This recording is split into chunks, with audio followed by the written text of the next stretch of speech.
Hello, everybody. My name is Kelsey. I am from the Baton Rouge Gallery. This is another episode of Artists in Residences. Just a couple of quick announcements before we get started. In this episode, we are going to have three guests. Anna Lacy, who is our Flat Curve Gallery participant, Mary Jane Parker, who is an artist member of the gallery, and Chancellor Xero Skidmore, who is a all-around talented guy, musician, spoken word artist, and poet. I just wanted to let you guys know that the Baton Rouge Gallery is now open. Our regular business hours are Tuesday through Sunday from noon to 6 p.m. We do have a group show up right now that you are welcome to come see.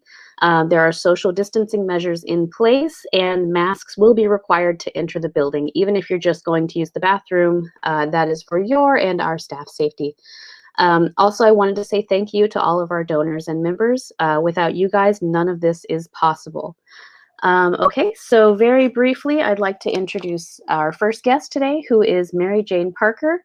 She has been an artist member of the gallery since 2018. She lives and works in New Orleans, and her work is mixed media, a lot of encaustic and glass and print.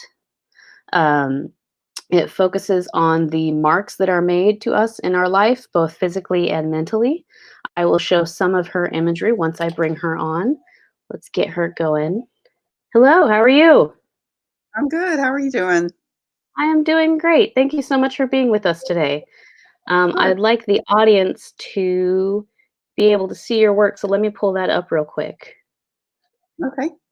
Okay, so I guess just tell me a little bit about what it is that you do, and what you're working on right now. And if you want me to Okay. stop any of these images, I will.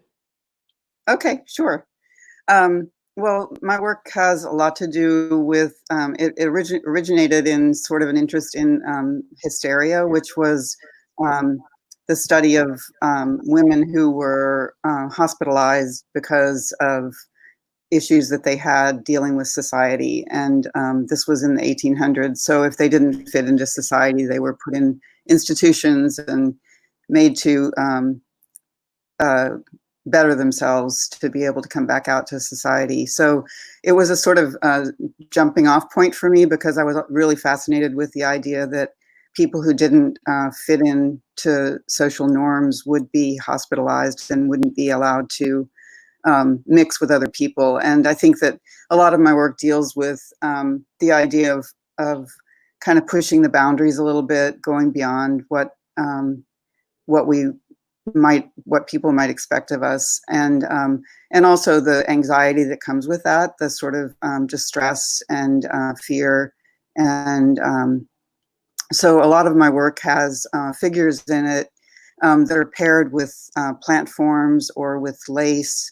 One of the first pieces that I did that was sort of pretty inspirational for a lot of the work that I did subsequently was a piece called Sky Charts, where I used a lot of the figures from hysterical women, from historical pictures, and I paired them with the constellations. And it was a way of it was a big installation in the Contemporary Art Center. And so it was in the Circle Gallery, and there was a Southern Hemisphere and a Northern Hemisphere. And it was amazing how the figures fit so perfectly with the constellations. I hardly had to adjust anything to make them fit. So it was kind of like this simpatico or natural affinity that I felt that the figurative pieces had with the natural world. So that's been kind of a general theme in my work for many years, of finding a kind of relationship between our human condition and the natural world. So I know you use a lot of different media in composing your pieces, including the installation work. And some of the works I've shown here, it's not immediately obvious to the viewer, especially, over the digital realm, how many different processes you're using. Just stopping here on this one image, what kind of process are we looking at here? And then what brings you to those processes to get your message across? Sure. Well, this piece was called Ghost, and it's a figure that I had taken some pictures of I have a friend that poses for me a lot, and so they were kind of dealing with the idea of restless sleep, or how kind of a lot of our anxiety comes out in insomnia and not being able to settle down at night. And so the figure started as just a straight photograph, and then I used Photoshop to manipulate the form. In this case, I used some layers to create a kind of X-ray, or a sort of negative look, which I really liked a lot. It felt almost like she was under a microscope, or under some kind of in some kind of a radiation environment. And then the drawing over the top, I used a plant form and enlarged it, and drew it on with graphite, and then just worked the graphite around the outside edge. So the plant kind of merged with the form, with the arms splayed and the fingers splayed, and then the plant kind of going in the same direction. Wow.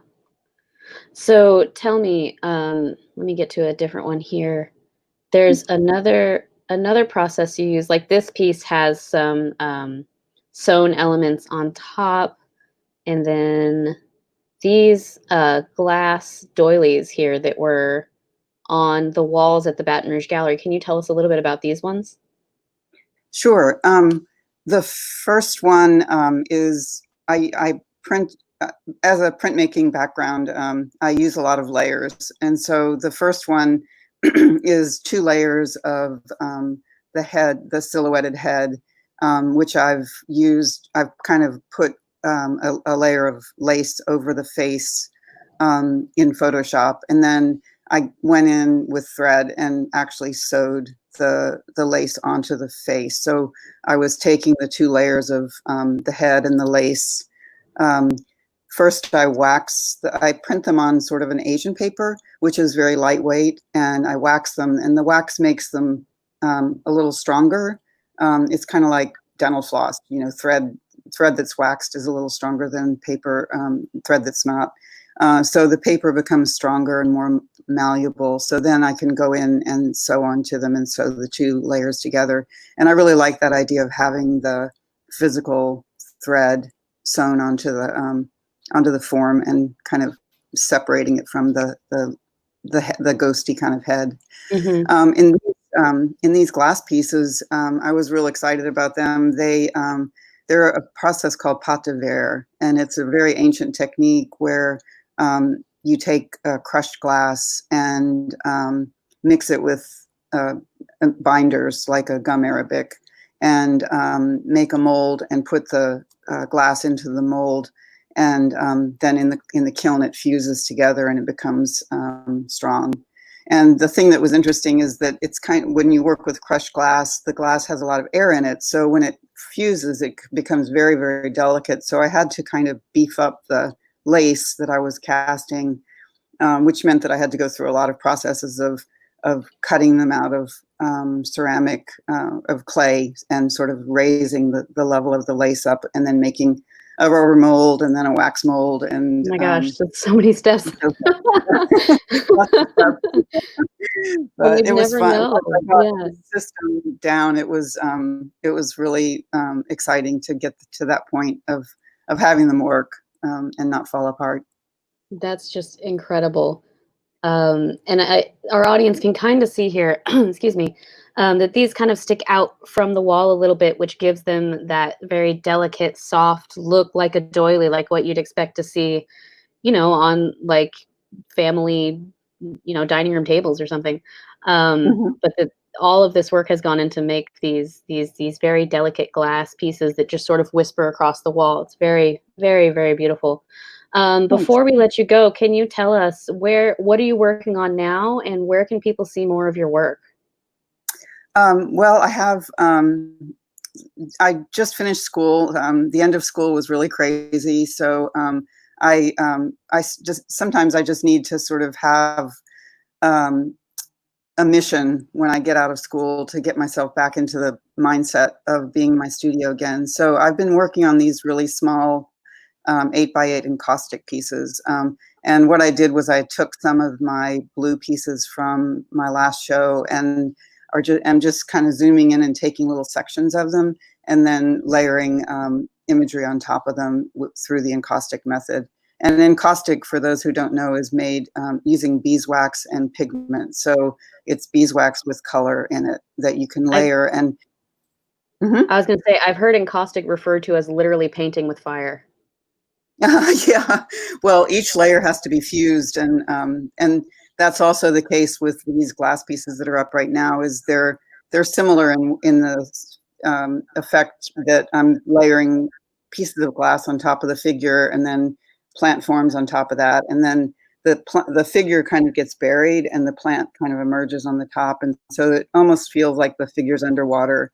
And I think that's how the encaustic pieces are coming out too, is they have this kind of ethereal quality about them that makes them feel very like they're floating or reaching out into a dense space. So it's fun. I'm enjoying it. Well, thank you so much for sharing. Sure. I really appreciate you coming on. Have a good rest of your weekend. Thanks. I appreciate it. All right. Take care. Have a good one. Bye-bye. Thanks. Alrighty, so I'm going to bring on our next guest. Her name is Anna Lacy. She has participated in the Flat Curve Gallery, which I will show a couple of those pieces as soon as we bring her on. She is also an art teacher here in Baton Rouge and a roller derby enthusiast. So I'm going to ask her a couple questions about that. Let's go ahead and bring her on. Anna, hi, welcome. Hey. How are you? Pretty good. Good. I'm going to show off some of your work here. This is one piece that you sent into the Flat Curve Gallery. Can you tell me a little bit about this piece, and then I'll show the other one? So this was actually a piece that was for like an example for a class I was teaching on how to use like different oil painting techniques, and I figured I'd also make it for of my friend for her birthday. So it was just a class example that was fun to do. All right, and then let's look at the other piece here. This actually is more indicative of stuff that I've seen of your work in the past, is these kind of dramatic, moody action scenes from these roller derby. I don't know, are they meets? Are they matches? I'm not sure what the lingo is for derby. We call them bouts. Yeah, they're definitely like little closed-in action shots of like little areas of the track where action's happening. Mm-hmm. Yeah. Okay, so tell me, I know you do a lot of these. Some of them are very, very little intimate watercolors, and some of them are very, very grand, like the piece you have behind you. Yeah. Let me actually just zoom in on you real quick so that people can see it. This piece behind you is enormous. It's got to be, what, 5 feet tall? It's about 4 feet tall, but 6 feet wide. Wow. Wow. Yeah. So tell me what got you interested in making these kinds of paintings? Well, I've always liked the aesthetic of having just like the blacked out background, because it kind of creates this calm quietness to it. And then just the power of actually skating and playing. I was trying to capture that within the painting by just focusing on little areas instead of the entire thing. Mm-hmm. Mm-hmm. So by having this dark, dark background, it creates a sort of stage drama to me. I'm not sure if that was your intention or not, but it makes it very, it makes the action happening in the scene, even the tension in the skater's muscles are just very front and center, you know, and it makes it super, super dramatic. I know you also make other smaller, more intimate works like what I'm going to show now. Tell me about this body of work. So I was kind of taking a break from painting people because they're very, you have to really think about the way the muscles are moving, and it gets a bit more complicated. And so I decided to take a little break and paint some animals, mainly birds, just because I like the methodicalness of painting each little feather on them. We got this one here too. Look at this guy. Yeah. That's so charming. I love it. He's so fat. But yeah, awesome. They're just my little fun pieces that are. So what do you teach? I teach talented visual art for elementary schools, mainly in North Baton Rouge at Brownfields Elementary and Ryan Elementary, and then as well as Woodlawn Elementary down in South Baton Rouge. Mm-hmm. Wow, that's a lot to juggle. Yeah. I understand you've got a class coming up on the horizon. Do you want to talk about that? Yeah, so I'm going to be doing a watercolor class on how to paint watercolor animals over at Throw Me Something on Lee Drive. Mm-hmm. And with that class, all we ask when you sign up is that you send us your picture of your animal, and it doesn't have to be a pet. It can just be your favorite animal. And then we'll kind of go through the steps of how to apply the shading and get the fur or feather textures with it. Very cool. And for those interested, I have a link to that posted in the very first comment on our Facebook Live feed. That comment will stay up even after this video is finished broadcasting.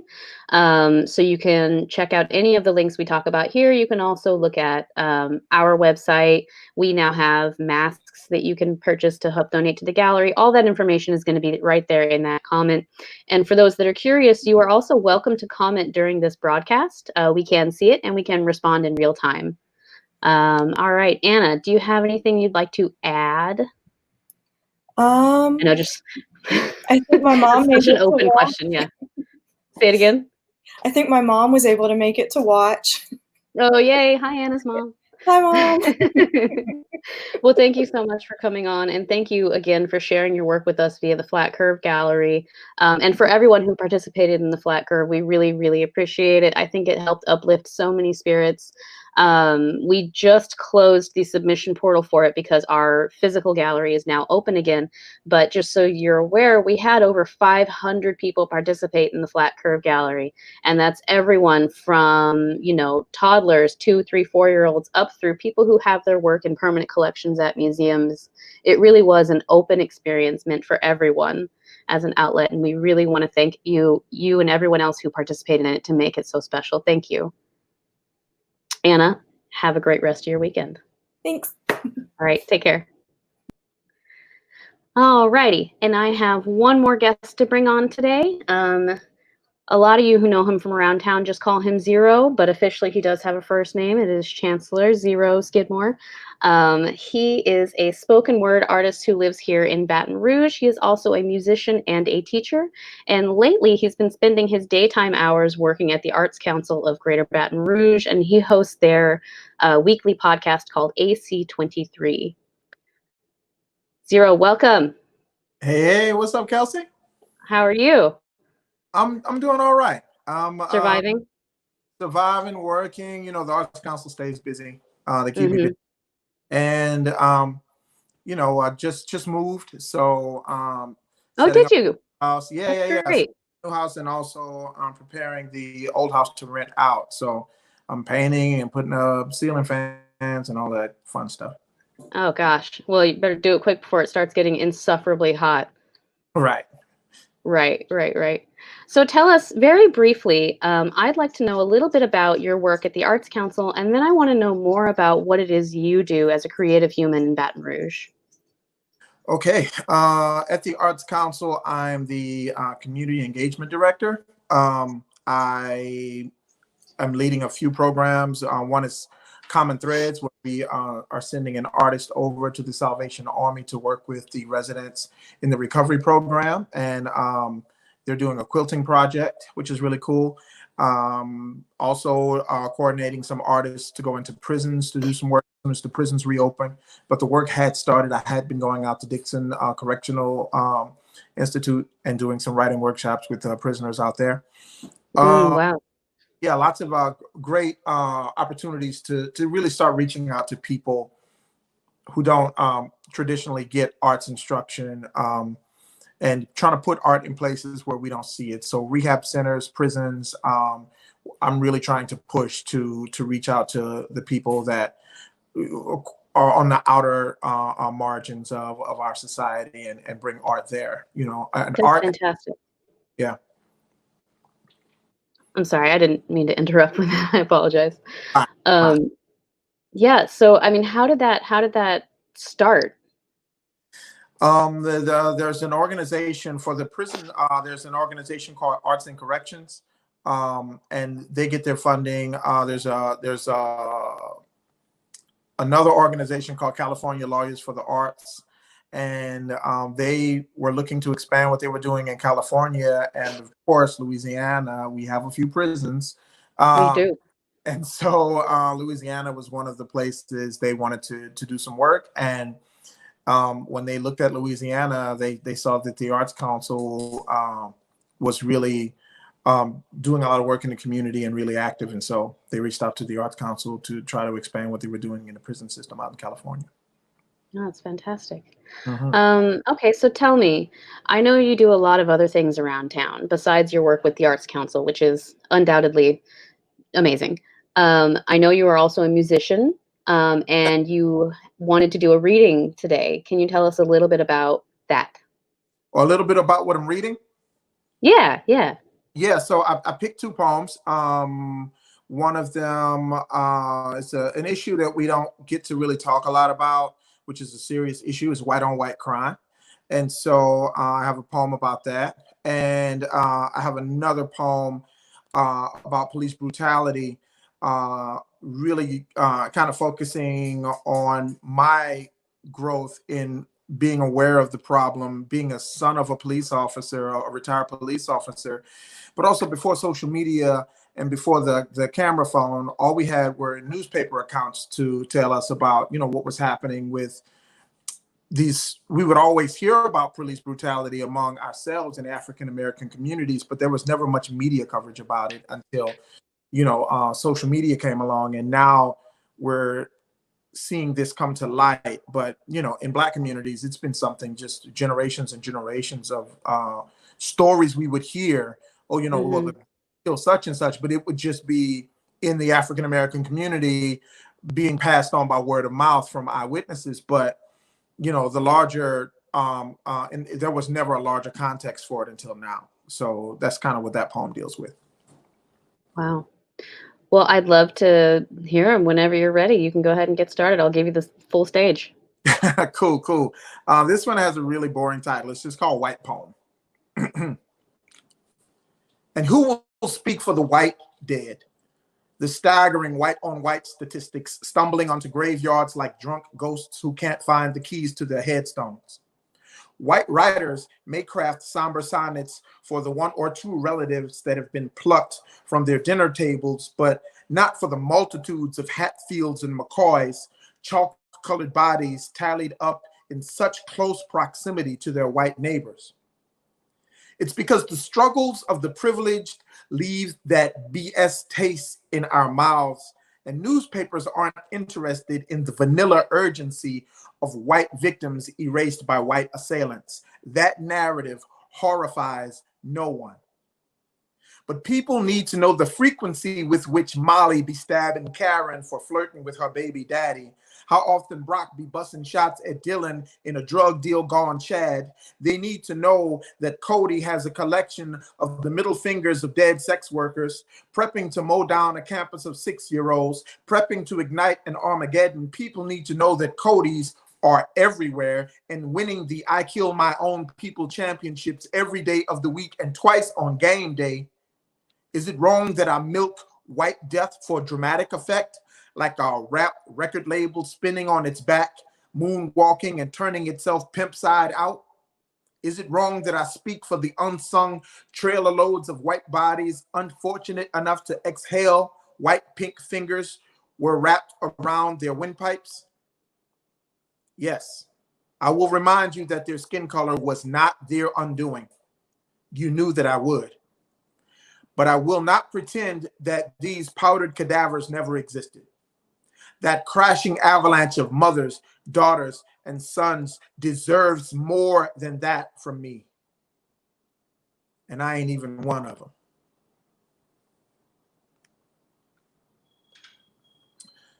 This next poem is called A Stranger Comes to Town, an Apology. To the montage of our corpses, I'm sorry for reading revisions of your ambushes and trusting them like the planet's daily spin. I see now that some newspapers were just comic books without the color, shootouts lifted from sci-fi fantasy police reports. They drew you, reaching for a hero's holster like a brainless pickpocket trying to pull the gleam off of a dagger. I was originally a little sketch artist before I grew into the power of scripting things. Superman was originally a villain, more bald than myself, with a mind for control, smart enough to know that it's the villains who seduce us, as long as we believe they are angels. I'm sorry I tailored blame for your sagging jeans, when I should have been blaming the nightstick for ironing alien creases into your forearms. I'm sorry I smirked at all those stitches. Sorry I shrunk from you.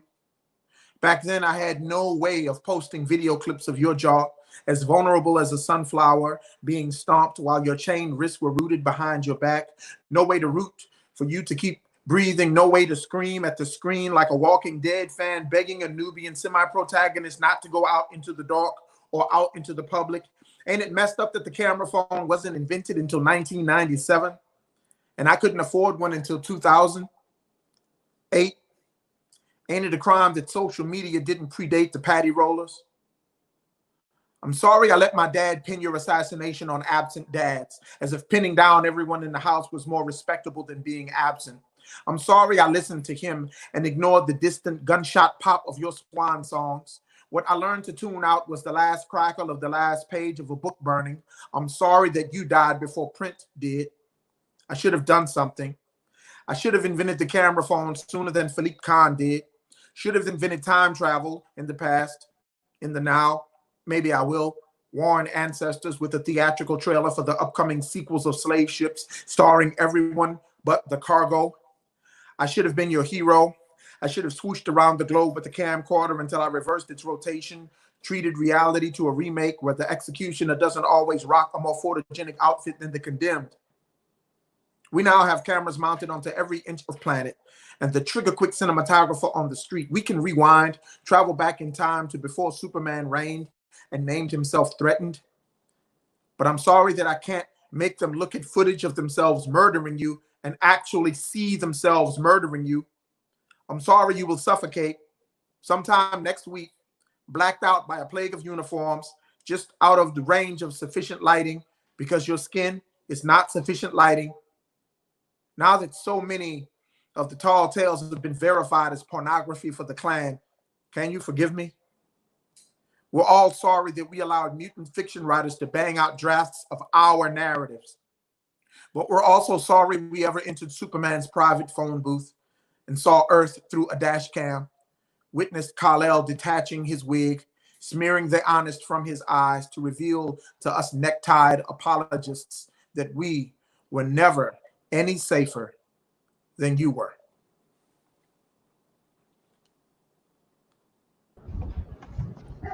Wow. Hey, Xero. It's Jason. I know I don't look quite like Kelsey.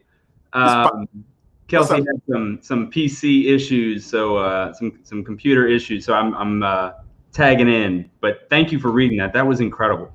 Oh, thank you. That was incredible. I old stuff before.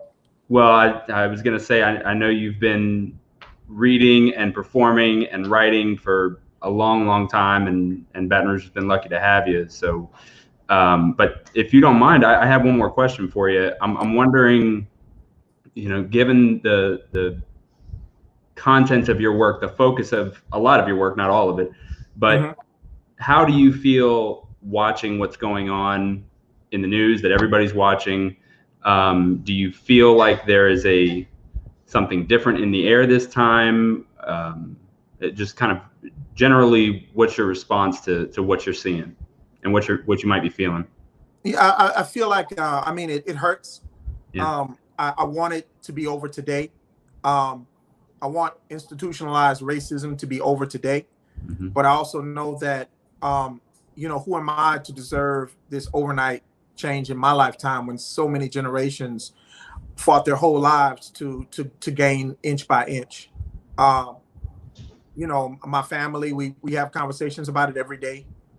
We just want it to be over, but at the end of the conversation, we always come back to, that we just have to keep pushing. And we have to try to leave the world in a little better condition than when we found it, as everyone else does. And, evolution is slow. And the human race is trying to figure this thing called racism out. it is hard to think you have a lot of the answers and see a lot of other people not have a clue. But at the same time, like realizing that you don't have all the answers and you have to go back and you have to do more research and you have to read, you have to stay, try to stay informed because, your understanding is also still evolving. And so, I think that I see progress, but at the same time, it doesn't help you sleep at night when you got kids and, they have to grow up in this world and live in this world. I'm about to be 50. And so I have to come to the realization that my generation didn't solve it and apologize to the young generation. And maybe they have more answers than we did. Yeah. No, I think there's been a lot of difficult conversations and things that are coming up now that are the result of us not listening before, especially people that look like me, and seeing, the difference in the way we're talking about folks like Colin Kaepernick. Oh, hi.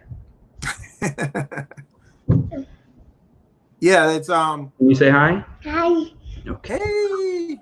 I have my jelly beans. He's got his jelly beans. Is that my birthday twin? Live TV. No, I'm your birthday twin. I have my 5 jelly beans. I have 5 jelly. He's got 5 jelly beans. Oh, I thought I was getting a high five. Sorry. Oh, sorry. Anyway.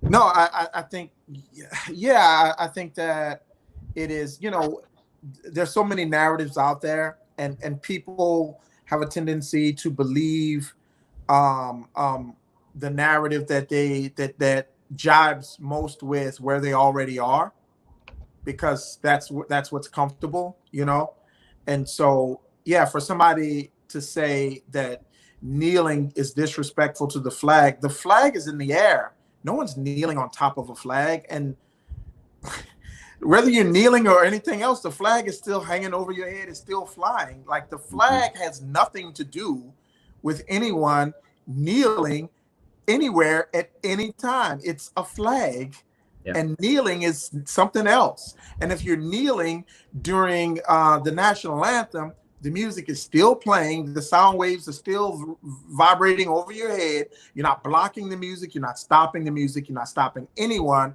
from enjoying the national anthem. Personally, I have never, it's been, I think maybe it's got to be close to 20 years since I stood for the national anthem. And for me as an atheist, it's just, the One Nation Under God part originally that I was like, I'm not cool with this.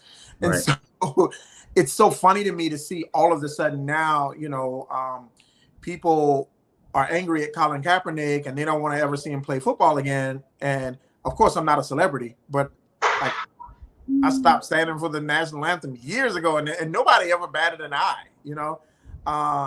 and you go to sporting events and you see people talking and buying beer and doing everything while the national anthem is playing.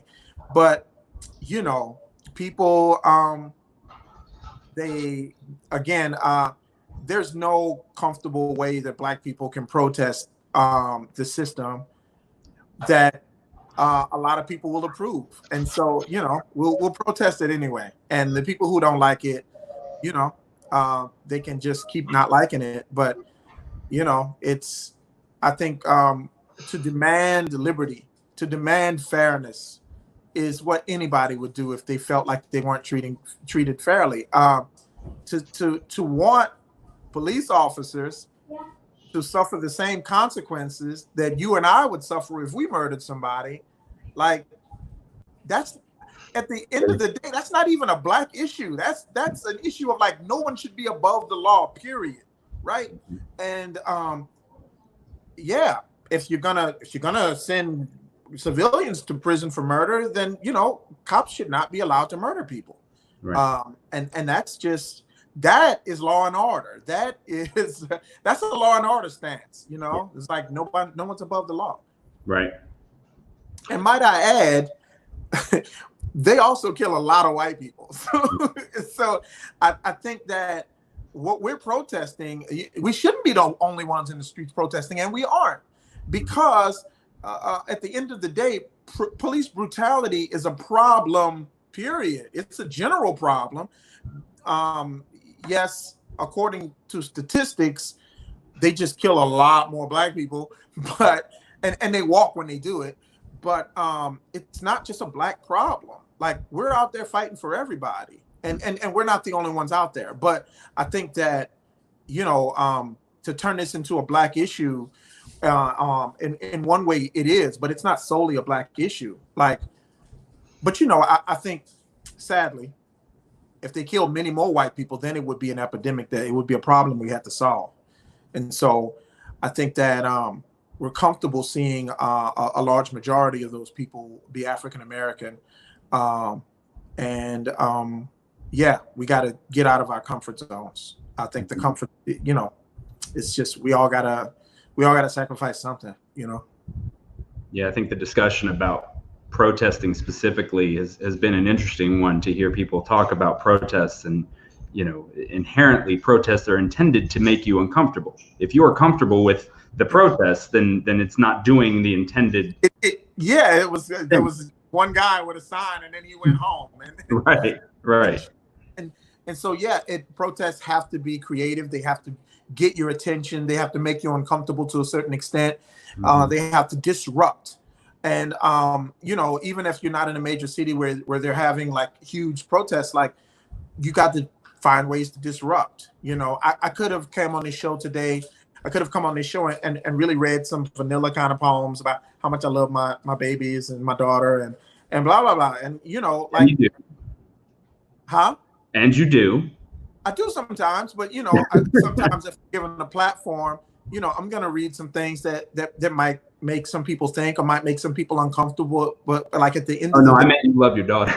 Oh, yes. And I read poems about it too. Sure. But, you know, sometimes we have to seize opportunities to disrupt the status quo, because it's art, and it's gotta affect people. Like a protest, it's gotta affect people. It's gotta. Let me ask you about that. As an artist, and as an artist who has been outspoken on this subject and plenty of others, yeah, what do you think art's role in this movement, this time is, and what is the role of artists, whether they're African American or white or any other ethnic background or race? Well, I think the role of an artist is to be human, and to express all of the humanity, to write the love poems, to write the comedic poems, and to write the political poems, and explore, and experiment, and just try to create art that is indicative of their own personal voice, which has lots of facets to it. You know, as I said, I'm an atheist. I have poems about that.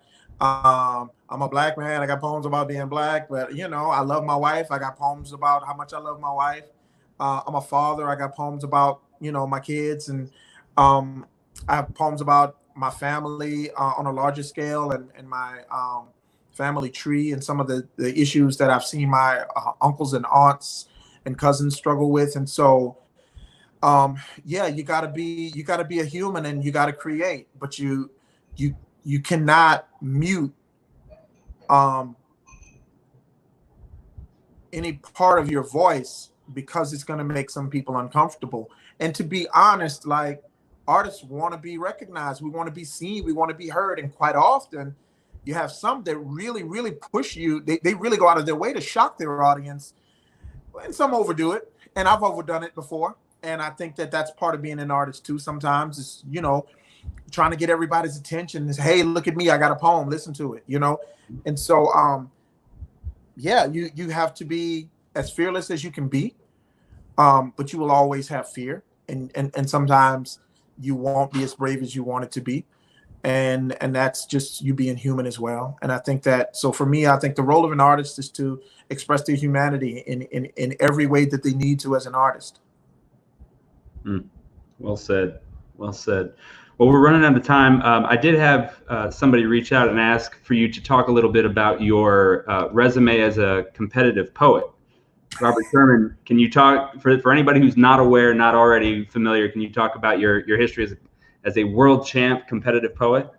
Well, there was the World Championship. There were a couple of national championships before that I don't really talk about, but I am proud of. Like, back in those days, there was the National Poetry Slam was really, really huge.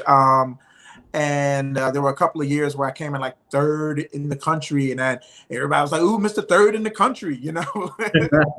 And then eventually I won a national championship, and or did I?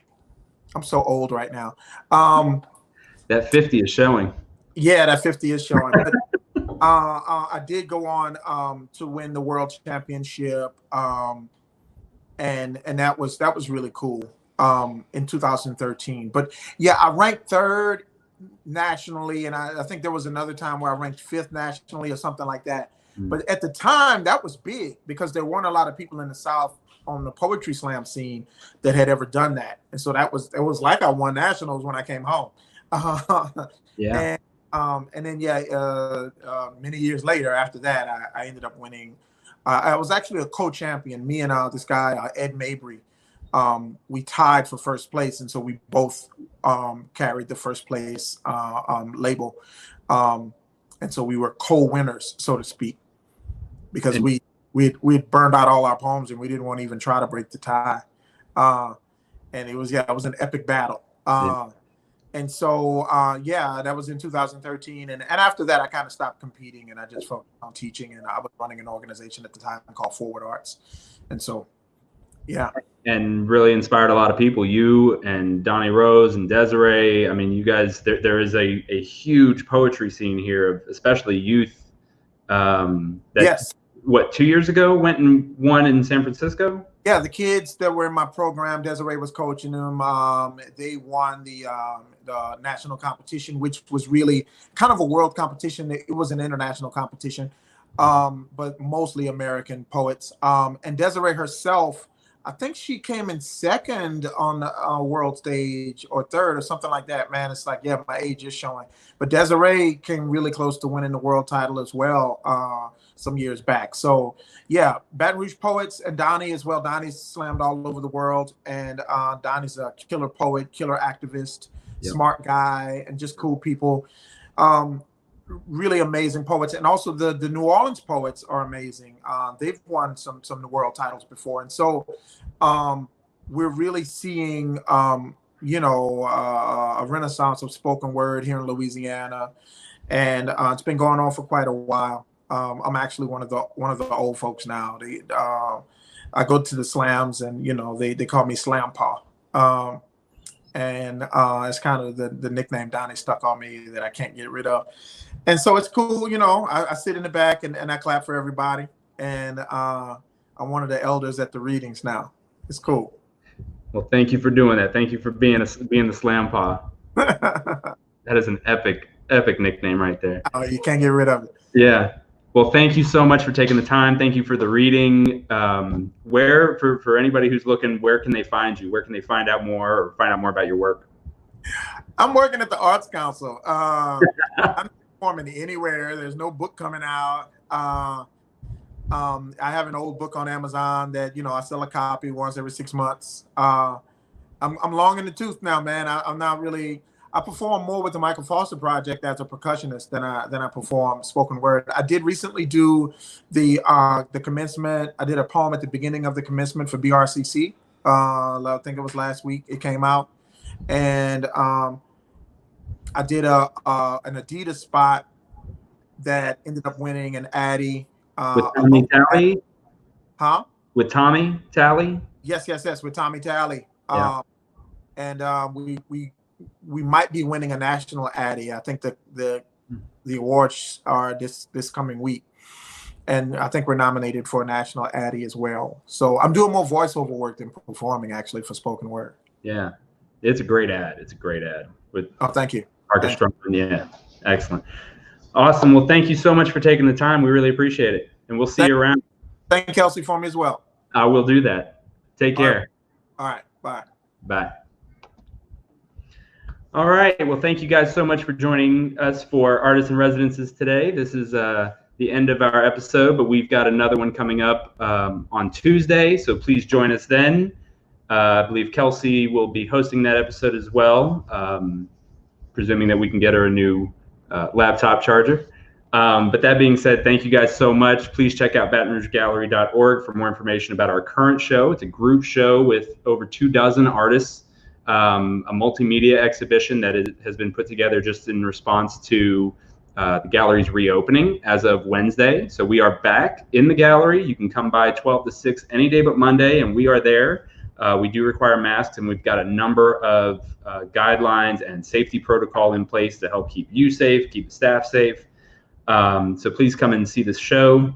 And if you haven't already, you can check out BatonRougeGallery.org/BRG-masks. We've got over 60 original designs on triple layer fabric masks that are incredible, that we've sold a ton or had a ton of donations, I should say.